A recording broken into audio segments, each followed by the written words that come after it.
A'udhu billahi Samuel Ali minasyaitanirrajim. Bismillahirrahmanirrahim. Well, nandito tayo sa Laguna. Actually, San Pedro, Laguna. Hindi pa ako sigurado kung okay ako dito o hindi. Kasi nakaset up sana ako ngayon sa Lucena. Kaya lang, may nag-text sa akin doon. Tinawagan ako kaninang madaling araw. Malakas ang ulan. So, baka kasi pag nagpunta tayo doon, baka mamaya walang flag ceremony. So, sanay naman ako sa biglaan. Inshallah, makuha natin tong San Pedro. Pero ang PNP nito tapos na. Siguro mga 2 months ago, November last year. November, October, like that. Natapos ko na yung PNP nito. Ang kulungan nito, hindi ko alam kung meron ba dito BGMP o wala. Pero titingnan pa rin natin, inshallah. At maghihintay tayong dumating ang mayor para makipag-negotiation tayo. Na payagan tayo makapagsalita sa flag ceremony nila. So, mga minamahal ko mga kapatid, alam nyo, madugo yung ganito situation na pag-uusap. Hindi naman kaila sa inyo na wala kayo, na yung mga ganitong kalakaran ay hindi nyo nakita sa iba. Pero ano man ang nangyayari o nagagawa natin, yun ay hindi ko nagagawa na mag-isa. Hindi ko kakayanin ito na mag-isa. Siyempre, ang unang-una rito, gabay at patnubay ng Allah Subhanahu wa Ta'ala. Lagi tayo nakasandal doon. At hindi ko pwedeng sabihin na ako lang ang lahat ng ganito. Na patawarin ako ng Allah Subhanahu wa Ta'ala. Minsan, nakapagsasalita ako na pagka, kumbaga parang taking advantage na wag niyo na pong isa nang isipin na nagyayabang ako, whatever. Kaya ko lang ikinikwento sa inyo na yung may mga gantong mga bagay tayo mga ginagawa na unexpected na hindi ginagawa ng iba, pero nakikita nyo na yung nagagawa natin. Nag-focus kasi talaga ako na kung paano natin mailalapit sa mga tao, sa mga kafir, o sa hindi mga Musliman, kung paano natin mapaabutan sila ng Islam, kahit nakapaso lang. Kasi yun naman ang sabi ng Allah Subhanahu wa Ta'ala. Kahit isang verse lang ipaabot natin sa kanila. Na may paabot natin sa kanilang Islam. Kasi kung ano man ang meron dun, no? Kung ano man ang meron dun, ang Allah na nakakaalam. Pero minsan, madalas nagkakaroon tayo ng mga activities na nabibigyan tayo ng sapat na oras para walang dahilan para hindi nila maunawaan ang kabuuan kahit na biglaan. Katulad din bawa, sino sinasabi ko? Mga OFW. Yan. Yung mga OFW kasi, mga minamahal ko mga kapatid. Ang mga OFW, akin ang oras doon. Pati ang kulungan. Kaya lang, pagka sa kulungan ngayon kasi, ang ginagawa ko kasi para inshallah yung generation, iniisip ko rin, ano, yung mga darating na panahon. Kasi pag kinain mo kasi yung isang oras, tapos mararamdaman mo naman sa mga tao na tanggap nila yung paliwanag mo. Minsan nakakarinig ako ng mga warden mismo nagsasabi na walang pilitan sa relihiyon. So inisip ko, hindi ko na lang sila dinadaan sa salitang kung tatanggapin ninyo, ito. Tatanungin ko naman sila, tinatanggap nyo ba ito? Pagka tatanggapin nyo, taas yung kamay nyo, sumaksik kayo na walang dapat sambay maliban sala. Niisip ko kasi ang future, no? yung mga darating pa panahon. Kasi siyempre may mga nagdadawa din.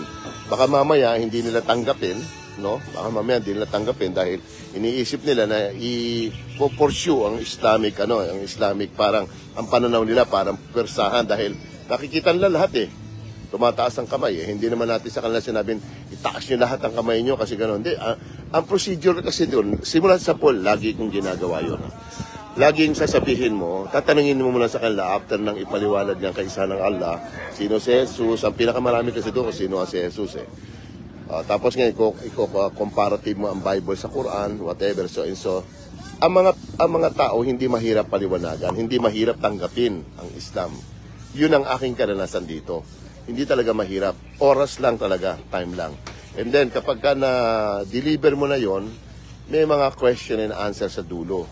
Siyempre, kahit naman tayo mga Muslim, kahit anong paliwanag sa atin kay Jesus, pag sinabi sa atin na si Jesus ba ay Diyos, alam naman tanggapin mo. Pag sinabi natin sa kanila na tinatanggap nyo ba ayon sa inyong kasulatan na si Jesus ay propeta, o si Jesus ay sugo, o hindi Diyos, siyempre, yun ang requirements ng Islam. And then kapag nakapagsyahada na sila, ang mga option ko doon, bago ako lumabas, tinatanong ko yung mga maranaw doon. Sino yung mga Muslim? Pag kami mga Muslim, sinasabihan ko sila na i-open nyo yung pagsasala. Imbitahan nyo sila sa pagsasala. And then, magkwento kayo sa kanila kung ano yung hindi at saka yung hindi pwede at saka yung pwede sa Islam. Ibig sabihin, sa pamamaraan, syempre, hindi naman lang ako lang ang nag-iisa di ba? Ang trabaho ko lang, sabihin mo ang kaisahan ng Allah subhanahu wa ta'ala. And then, syempre, yung ibang kapatiran na, ang bahala na, inshallah. Yun na yung pinakagabay ng Allah. Isa sa mga simple na mga gabay ng Allah na sa mga kupar na may mga tumuloy. Kasi may mga tao talaga na minsan makuti. Minsan naman nakikiramdam lang. Tinanggap nila ngayon, nakikiramdam sila. No? So, wala ang katiyakan kung papaano o kung kailan. Pero kapag ang experience ko kasi, in my own experience, nung tinanggap ko ang Islam 14 years pa, 14 years pa. 2 beses ako nakapag-shahada. Sa 14 years na yun, mabuti na lang, hindi ako inabutan ng kamatayan. Pero nakapag-shahada ako bago ko yun. And then, research. Basa, tanong, question, ganon. And then, hanggang sa nag-matured ako, dumating ang time na wala, ito talaga ang totoo, no? Dinideclare ko ngayon lang araw na to, dinideclare ko, actually, sa totoo lang, hindi lang ako basta Katoliko, no? Hindi lang ako basta Katoliko. Meron pa akong isang relihiyon na doon ako nagtagal. And then, ang mabigat dito kasi ngayon, ang situation ngayon, as me, as a 61 years old now, nagkakaroon kami ng fight ng nanay ko, kasi meron siyang sariling relihiyon. From Catholic to Aglipay to born again, meron siya sariling relihiyon. At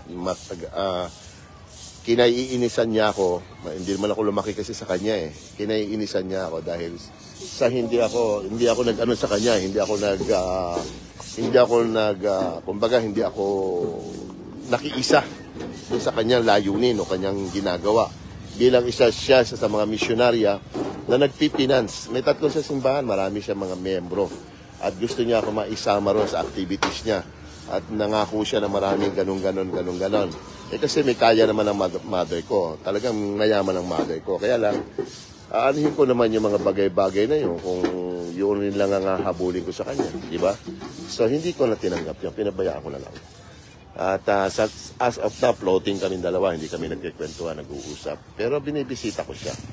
Malayo ang lugar niya, Mindanao. Sa tuwing pupunta ako doon, magalit siya o ano man ang nasa isip niya, wala na akong pake. Basta pupunta ako siya as me, as na anak niya. Kasi yun din ang utos ng Allah subhanahu wa ta'ala na siyempre mahalin natin siya. Ano man ang, kaya lang talagang persona lang sa kanya dahil religion yung kanya. Ako naman, hindi lang basta religion yung akin, talagang reality, talagang faith kung ano yung tinanggap ko. At yun ang, kumbaga, kung yun ang kanyang desire na ikamamatay niya na yung ganong situation, mas malalim ang pag-iintindi ko sa kanya. Kaya gusto ko talagang makausap ko man lang siya patungkol sa Islam, no? So, bakit ba ako umiikot sa iba-ibang parte ng Pilipinas? Kasi nagsimula kasi kami nito ng mga anak ko. Ako mismo yung idea ko. Na sa unang panahon medyo mahina ang dawa. Kumbaga may mga kilala katulad nila Barcelon, nila Nuca Parino. Naisip ko na talagang tumulong ako umikot at nakagawian ko na to. At itong mga ganitong simpleng situation ng pagdadawa, lalapitan mo yung PNP, lalapitan mo yung munisipyo, no? Lalapitan mo yung mga mayor, lalapitan mo yung mga kulungan.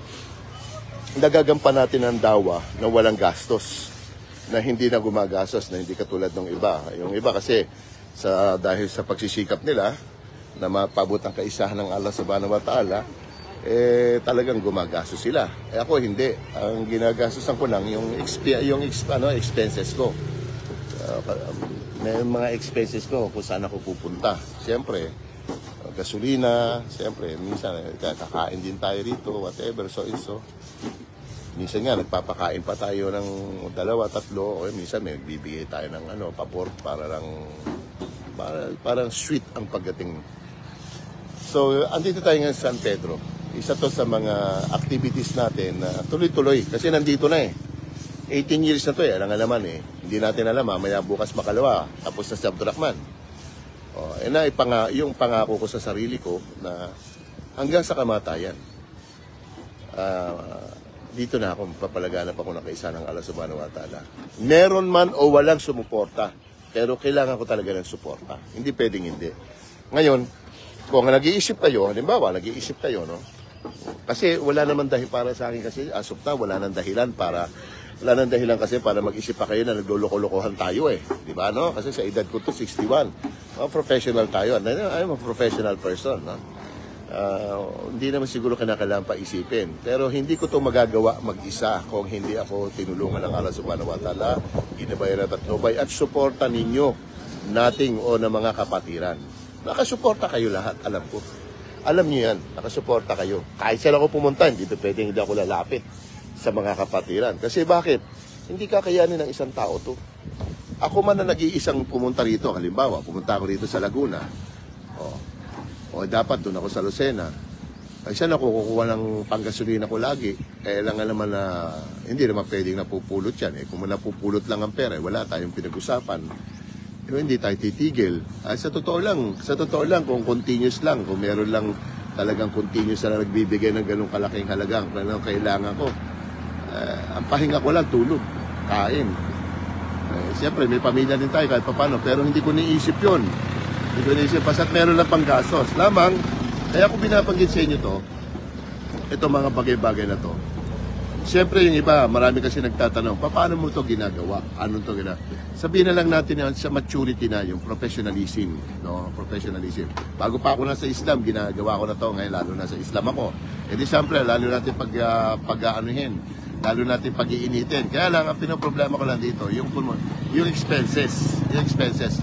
Kaya maraming nangyayari sa situation, ang anak ko, si Abdurrahim, especially si Abdurrahim, napipiga yan sa akin, napipiga. Lalo na pagka biglang-bigla yan, anak, gawan mo ko ng paraan. Meron tayong 3 foreigner na mga Pakistani, 3 na lang sila No? Hindi pa palagi.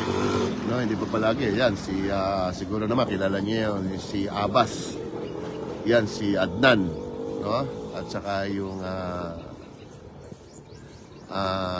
nasa Maynila na si Hasim, tsaka si Ali, yung Sudan. Yan na lang tsaka hindi naman lagi. Hindi lagi. Siyempre, nahihiya rin tayo. Na lagi na lang tayong gano'n. Kaya nalapit ako sa mga kapatid. Pero, maliban doon sa mga kapatid, yung anak ko napipiga. Lalo ngayon, nahihirapan ako dahil sa, ang alam ko, concentrate siya rin sa ginagawa niyang trabaho. Ano man yung ginagawa niya. Kaya minsan naman anak ko, basta ganun lang. So, what I mean to say, mga minamahal ko mga kapatid, hindi porke nakikita nyo simple ko lang ginagawa itong mga bagay na to, pababayaan nyo lang ako doon. Think about that. Yung piso, 2 piso ninyo na itutulong sa akin, nasasamahan nyo ako sa dawa. Dawa natin to Hindi ko lang naman to dawa. Pasalamat ho tayo at nagagawa ko to ng ganun lang kasimple. Ang problema, siyempre pupunta tayo doon. Hindi naman pwede na ching, magic, hindi naman pwede. Pasalamat ako ng Allah Subhanahu wa Ta'ala, binigyan ako ng Allah Subhanahu wa Ta'ala ng sasakyan. Ito ay nagmula kay Abbas, yung Pakistani nga. Sana nga magkaroon pa ako ng isa kasi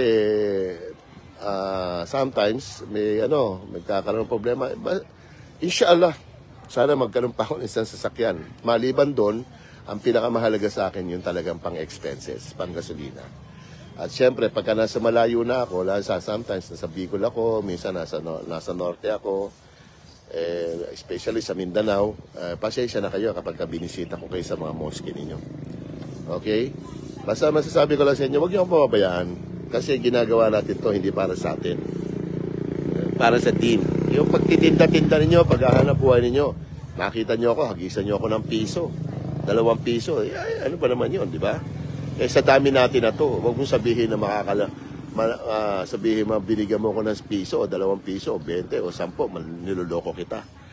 Eh nakikita nyo naman ang mga simulat sa pool, ang activities ko. Maghanap kayo ng tao na gumagawa ng ganong activities. Tingnan nyo kung sino. At yun, hindi ko magagawa kung hindi nyo ako susuportahan. Di ba? Kailangan talaga ng suporta. Tulungan nyo naman ako. Lagi naman, kumari nga, hindi na kinakailangan na nagsasabi na ako eh. Hindi na kinakailangan na nagsasabi eh. Katulad ngayon, no? Ngayon, gusto ko, after this, pumunta ako dumiretso ako ng Pagbilao. Diretso sana ako ng Pamplona. Ano ba yun? Yung unahan ng Pagbilao. Nakalimutan ko na yung bayan na yun. Dahil sa kakulangan, pero pabayaan nyo na, hindi na mahalaga yan. Ang mahalaga ngayon matapos natin to, magawa ko to, at inshallah meron tayong nagawa sa araw na to para sa ikatutuwa ng Allah subhanahu wa ta'ala sa ating mga Muslim sa Pilipinas. Alam nyo ba? Ang Pilipinas kasi, matibay-tibay ang mga balik Islam dito, mga Muslim dito kasi maraming activities. Nagdadawa ang mga kapatiran natin sa kapwa natin mga Muslim, nagdadawa tayo sa hindi natin kapatid sa pananampalataya. Ano man ang meron sa mga kupar, yung mga kupar dyan sa Facebook, yung mga nagsasalita ng against us, isa yan sa jihad natin. Isa yan sa mga jihad natin. Kaya kung may nababasa kayo na minsan nagre-response ako na hindi maganda, sinasaywar lang natin sila. Hindi naman tayo nagdawa para magkaroon ng problema. Nagdawa tayo para paabot sa kalakaysan ng Allah subhanahu wa ta'ala. At kailangan natin ng saywar. Hindi yung basta dali ka lang ng gano'n. Yun lamang po muna tayo. So inshallah, wala akong PNP ngayon kasi tapos na yung PNP nito. Ito, munisipyo mo na anuhin natin, titignan ko kung mayroong BGMP itong San Pedro. Dapat talaga sa Lucena tayo. Okay na doon. Pero sa next week, kung hindi ako nagkakamali, sa Pasig tayo. Inshallah sa Pasig sa Monday, sa next Monday. Inshallah. At medyo malaki-laki sa Pasig na yan. Nakausap ko na yung taga-Pasig ng isang araw. Yun lamang po muna tayo, inshallah. Ngayon, 6:45, atake na ako para makipagnegosasyon. Sana makuha natin, inshallah.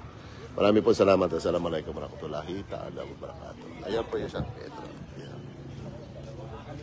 Thank you. Bye-bye.